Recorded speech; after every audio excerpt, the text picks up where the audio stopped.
Estás enojada, amiga. ¿Qué tienes? No, nada.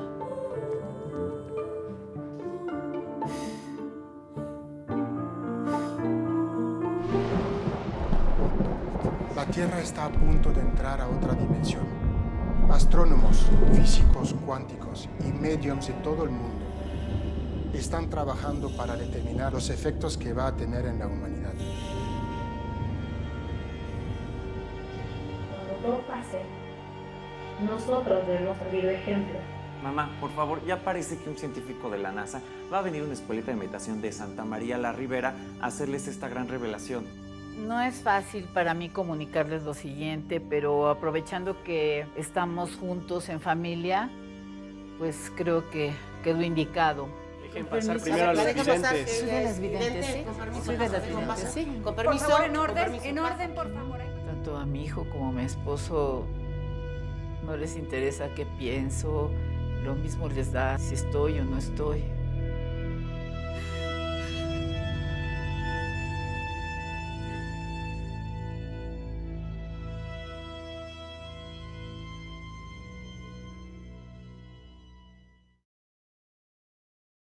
Iván está por empezar esta gira de proyecciones en México de tu película, No queremos ser polvo. Entonces, pues, hace rato leía una entrevista que le diste al IMCINE y ahí cuentas un poquito sobre el origen de esta historia, sobre todo de la historia que se cuenta en la película, que tiene una base verídica, ¿no? Un poco de algo que sucedió con tu mamá. Pues si quieres empezar por ahí contándonos de dónde se origina esta película, el proyecto, de dónde se origina la historia que se cuenta en esta película. Sí, bueno, No quiero ser polvo tiene su raíz en esta anécdota familiar. Por ahí de los noventas, cuando yo tenía unos 8 años, 93, 94, el grupo de amistades y que frecuentaban mis papás en su vida diaria, que era muy New Age, toda mi infancia fue muy así de ir a meditar a las pirámides y demás. De pronto empezó a circular este rumor de que venían los 3 días de oscuridad y pues se lo compraron por completo y nosotros como mis hermanos y yo como niños, pues más, ¿no?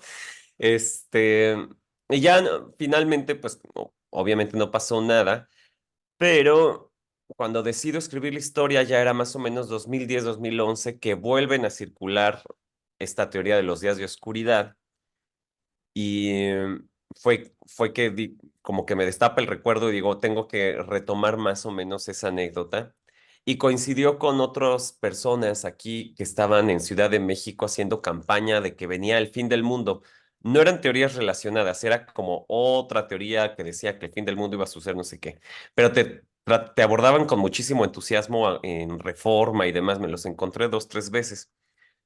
Y ahí fue un poco la pregunta como de tratar de hacer una historia de un personaje que en el fondo desea que una catástrofe de este nivel, el que se anuncia, suceda, ¿no? Entonces, ¿qué puede haber detrás de alguien para que una cosa con esos posibles impactos les emocione en vez de que les aterre? En ese sentido, Iván, ¿tú consideras que No quiero ser polvo ayuda a visibilizar y a retratar el sentir de este sector de la sociedad, mujeres entre 55 que se acercan a los 60 años, que pues ya viendo la película se sienten como invisibilizadas? ¿Tú crees que sí retrataste este sentir? ¿Y qué te dicen las personas de este sector de la sociedad que han visto la película?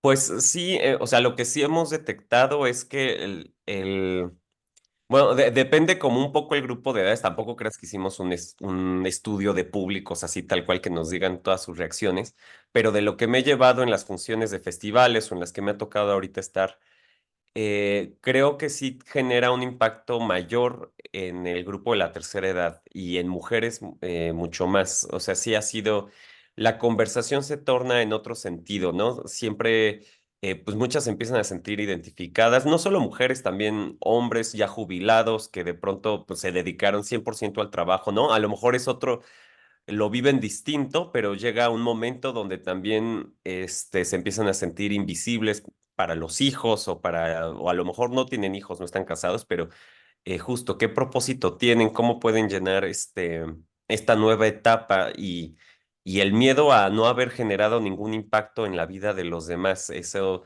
hacia allá se ha tornado. Entonces, creo, digo, no sé, el público tendrá la última palabra, pero creo que sí ha habido mucho mayor identificación con la película en este grupo específico, ¿no? Mujeres mayores de 55 años que empiezan a experimentar el nido vacío o que dejaron suspendidos quizá muchos de sus proyectos por el bien de, de lo que ellos creían que iba a ser su motor de vida todo el tiempo, ¿no? Hasta la muerte, que es casi siempre los hijos o el marido y demás. Entonces, cuando eso no está, empiezan a preguntarse, ¿ahora qué voy a hacer? ¿Y qué voy a hacer para mí, ¿no?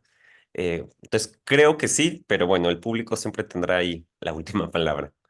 Y cuéntanos, Iván, un poquito por qué decidiste ubicar la historia durante la pandemia de COVID-19, porque a mí me parece que se da este doble juego muy interesante entre pues todas estas teorías de la conspiración o pensamientos New Age que invaden a estos personajes, pero justamente en la pandemia fue el caldo de cultivo para que muchos de estos discursos proliferaran, ¿no? Y muchas personas nos creímos cuanto cuento se dio en ese momento, ¿no? Tanto de un lado como del otro. Y cuéntanos un poco, ¿por qué decides que esta película ocurra durante la pandemia de COVID-19?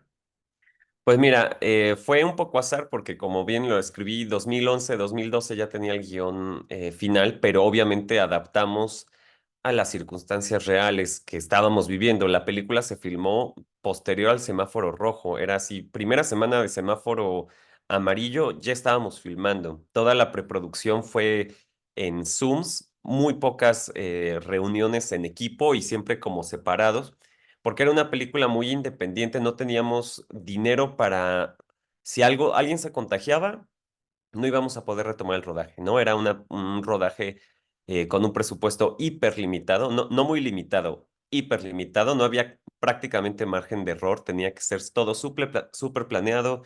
De hecho, hubo reducciones en ciertas partes del guión para poder lograrlo en los días que podíamos cubrir, ¿no? Entonces, esa era un poco la naturaleza del rodaje y como yo no sabía qué iba a suceder posteriormente en relación a la pandemia, tampoco quería negar que estaba existiendo mientras la filmábamos, ¿no? No era así como de neguemos totalmente la pandemia, se me hacía un poco absurdo y más en la naturaleza en la que estábamos. Entonces, dejé esta cuestión de los cubrebocas, por ejemplo, que en su momento ya empezaba a ver, ya ves que de todos nos peleamos, ya empezaba a ver la discusión de que sí sirve el cubrebocas o si te da hipoxia por usarlo mucho y que no existe el virus y existe, justo empezaba un poco esto de en qué vamos a creer, ¿no? Ya empezaba un poco la temática del de fondo de la película también estaba sucediendo en la vida real y fue una de las decisiones. ¿Qué vamos a hacer? Por ejemplo, en cuanto a extras, los que están ahí, como no había para pruebas COVID para los extras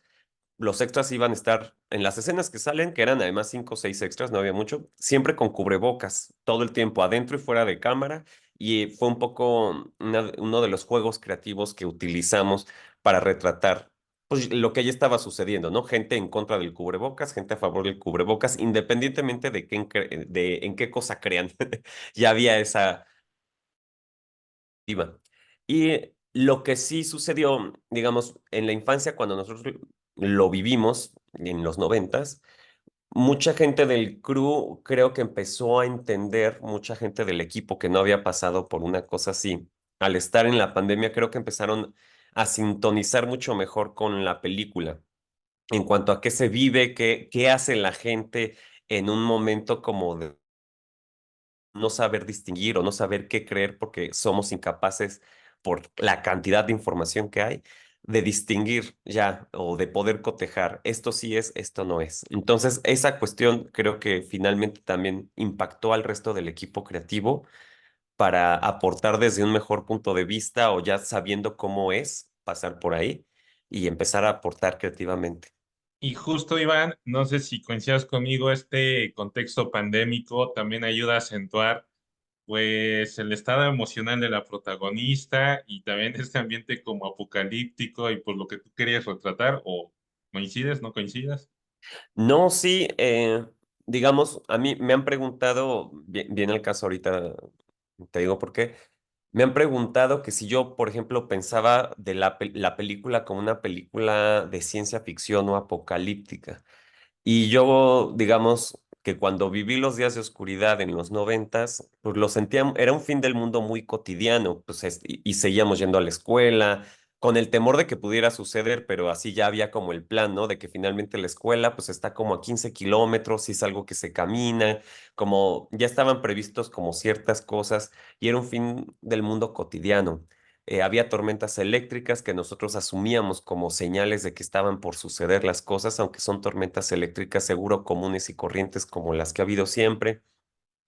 Entonces, había este sentir cotidiano de un posible, pues no era fin del mundo, pero una transformación que sí podría ser el fin del mundo, por lo menos de tu vida, ¿no? Porque pues hablaban de cosas que dices, bueno, si esto sucede, pues sí, podríamos morir ahí, ¿no?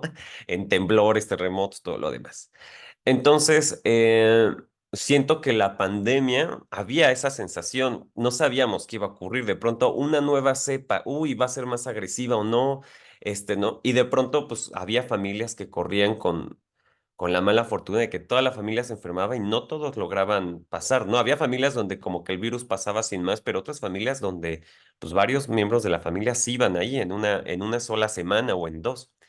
Entonces, este miedo de no saber, por un lado parecía algo menor porque seguías viendo más o menos la vida ocurrir afuera, la gente medio yendo a trabajar con cubrebocas, pero luego llegaba la noticia de la nueva cepa, que ahora sí, esta estaba peor, y pues sí vives como con esa incertidumbre. Entonces siento que sí. En resumen, a tu pregunta, creo que sí. Iván, y para esta película tomaste la decisión de que fuera tu propia mamá quien interpreta el personaje principal. Tú también interpretas el personaje que, digamos, que está basado en ti mismo, ¿no? Pues sí, en el personaje que en la realidad serías tú mismo. Y bueno, es una decisión, vamos a decir, un poco radical, ¿no? No es, hay directores que suelen hacerlo así, que utilizan personas, que interpretan personajes que están muy basados en sí mismos. Pero ¿cómo fue este proceso? Cuéntanos, ¿cómo convenciste a tu mamá de hacerlo? ¿Cómo se metieron en este papel, tanto tú como tu mamá? ¿Y qué fue lo que ocurrió en ese proceso de interpretarse o de interpretar personajes muy parecidos a ustedes mismos? Sí, bueno, a mi mamá, yo había trabajado con ella en un ejercicio de la universidad, muy menor, digamos, yo grababa, nada más era yo y mi mamá, no había todo un crew alrededor, ¿no? Pero cuando mostré el trabajo, pues la gente como que sí le había gustado. Dijeron, ¿quién es la actriz? Y ya les decía, pues mi mamá y así. Dije, bueno. Y yo sí le veía esas facultades histriónicas, la verdad, desde antes. Solo que la incorporé en el proyecto ya casi hasta el final, porque en un inicio yo quería filmar la película con fondos públicos, productores, presupuesto y demás.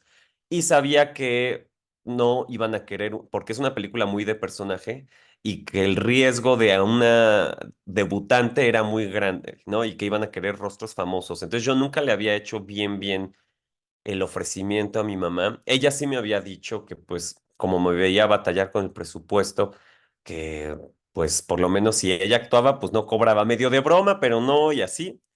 Y ya cuando empezó la pandemia y sabíamos que las condiciones iban a ser sin los grandes fondos que yo había imaginado y que ahora sí que un poco estaba en mí esa decisión, fue que ya le dije, ma, pues si quieres, es el momento, yo creo que sí lo puedes hacer. A ella ya le dio un poquito de miedo en ese momento, pero hizo un taller intensivo con una amiga actriz que es Kayla Wood, a distancia, ella desde Los Ángeles, pero le dio como una inmersión de una semana de cómo trabajar el guión, cómo aproximarse, cosas que suceden en el set. Y ya luego pues empezamos a trabajar, pero a los 2 días yo sentí que ella ya fluía muy bien en el set y que estaba entendiendo las dinámicas, ¿no? Había un poco esta cuestión al inicio cuando platicaba con ella de las diferencias entre Vego de la vida real y Vego ficción, ¿no? Porque pues había cosas de, no, eso como que siento que yo no lo haría o lo haría tal, y era como, sí, en la vida real tenemos muchas horas para observarte, pero en la ficción tenemos 80 minutos, 85, y hay que acotar y transformar y hacerlo de otra forma, ¿no? Como eh, empezar a distinguir entre ficción y personaje ficcionado y real. Pero una vez que lo cachó, todo fluyó yo originalmente no planeaba actuar en la película. Es una coproducción con Argentina, entonces originalmente iban a viajar, eran un padre e hija argentinos también en la vida real, pero son actores argentinos, Patricio y Paloma Contreras se llaman. Pero por pandemia era muy complejo viajar de Argentina y los gastos que implicaba de pruebas COVID, aislamiento, bla, bla, todo eso que no teníamos. Entonces decidimos que mejor el presupuesto argentino se usara únicamente en postproducción, ¿no? Que ese dinero ayudara a que la posta avanzara por lo menos un cacho y no gastárnoslo en aviones, hoteles y cosas del estilo. Y fue que decidí, pues bueno, me meto yo a actuar, modifiqué un poco el personaje, la hija no era una cineasta, era otra cosa, ¿no? Y decidí, pues ya, un poco también autoparodiarme, parodiar la situación de muchos de nosotros que nos dedicamos al cine. Es un poco insoportable el personaje, quizá, pero bueno, ya decidí jugar con eso y mi mamá también se sintió cómoda en que yo actuara con ella, ¿no? De hecho, las primeras escenas que filmamos con ella fue ella sola en la casa y yo fui el segundo en entrar a interactuar con ella para, pues, ir rompiendo el hielo y que se fuera sintiendo cómoda y al verme a mí también ahí entrándole al juego, pues ella también se sintió con más confianza de actuar. Una larga respuesta, pero ese fue el proceso. Oye, Iván, y justamente hablando de Bego Sainz, eh, ¿cuál crees que es su principal virtud como Bego ficción en esta película de No Quiero Ser Polvo? Y si tú la propondrías o la inscribirías para que participe en todas las nominaciones posibles a Mejor Actriz, ¿cómo ves? Pues mira, yo siento, y digo, no es nada más mi sentir, sino obviamente, pues yo soy su hijo y tengo otra información en la cabeza, pero sí veo que ha sido muy bien recibida por el público y la crítica a su actuación. De hecho, cuando nos tocó presentarnos en distintos festivales fuera de México, la gente asumía de entrada que es una actriz veterana de México que pues no conocen, pero que seguro en México lleva muchas películas. Entonces, ha tenido muy buen recibimiento y creo que lo que más les gusta es la naturalidad de su actuación, ¿no? Como la sienten pues, muy natural, muy genuina y la gente se identifica mucho. Es común que dicen, tengo una tía, mi mamá es así, como que sienten que es muy cercano y creo que pues eso es uno de sus puntos fuertes. Yo como hijo sabía que tiene una facilidad para colocarse en las emociones. O sea, mi mamá cuando te platica algo que, aunque haya sucedido hace 40 años, te lo platica como si lo estuviera viviendo en ese momento. Entonces, sé que es fácil para ella ponerse en situación. Pero bueno, la naturalidad es de lo que más ha gustado, creo, de su interpretación.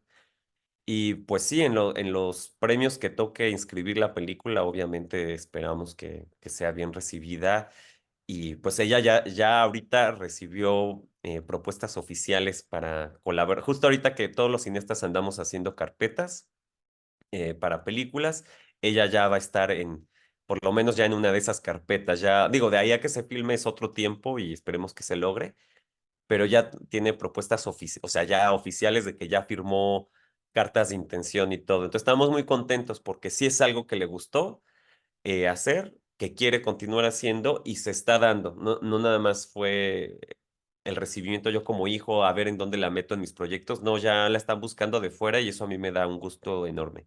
Ya por último, por mi parte, te preguntaría o te pediría que nos comentaras un poco sobre el recorrido que ha tenido la película. Nos comentabas que ha estado ya en algunos festivales. Ya esta semana se puede ver aquí en Puebla en la Cinemateca Luis Buñuel. Tiene algunas fechas programadas para la próxima.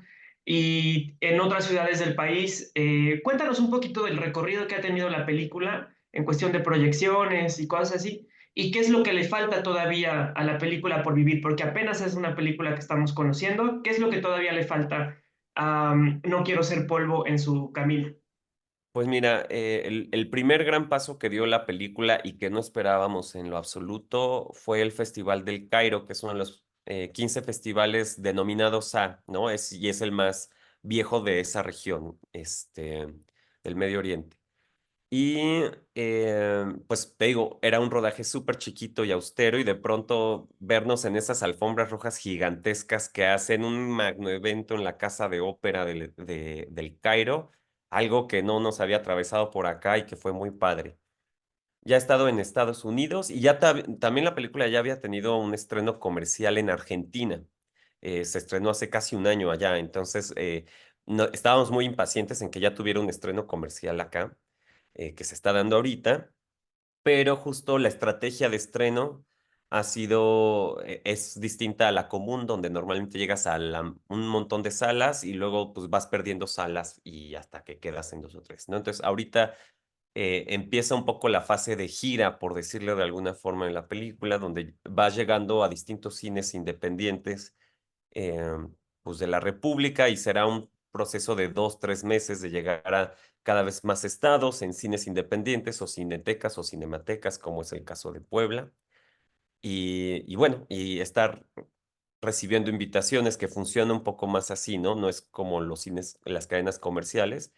Aquí pues sí se hace la propuesta, pero muchas veces llega la invitación del centro cultural o del cine por poner tu película. Entonces, esperemos que podamos tener un recorrido de unos 3 meses y llegar pues no sabemos si a todos los estados de la República, por lo menos una ciudad de cada estado, sería nuestro ideal. Y posteriormente, digamos, todavía no hay nada firmado, pero depende mucho también cómo nos vaya ahora en cines, que hasta ahorita ha sido una muy buena recepción, pero esperemos que pueda llegar a alguna plataforma para que pueda llegar pues, a todos esos lugares donde no pudimos vía cines, ¿no? Entonces, bueno, ahí vamos un poco en ese camino, es lo que se ha trazado. De mi parte, solamente agradecerte. Me gustó mucho la película en muchos sentidos. Para mí, el mensaje que me quedo es que todos, todas, en algún momento necesitamos sentirnos especial o que nos hagan sentir especial. Yo con esa parte me quedo y la verdad es que me gustó mucho. Ay, Josué. muchas gracias. Pues igual, Iván, gracias. A mí me gustó el final. Me parece que aunque abordas una historia que está inspirada en la historia de tu familia, al final de cuentas hay un final que pues la hace como profundamente cinematográfica, con otra clase como de recursos. Me pareció que muy acertado ese final. Y pues nada, Ah, y también de igual manera agradecerte parte de la revista Lumbreras que nos hayas tomado esta videollamada para contarnos de tu película. no, pues gracias a ustedes por el espacio. Esperemos que nos vaya pues muy bien en Puebla.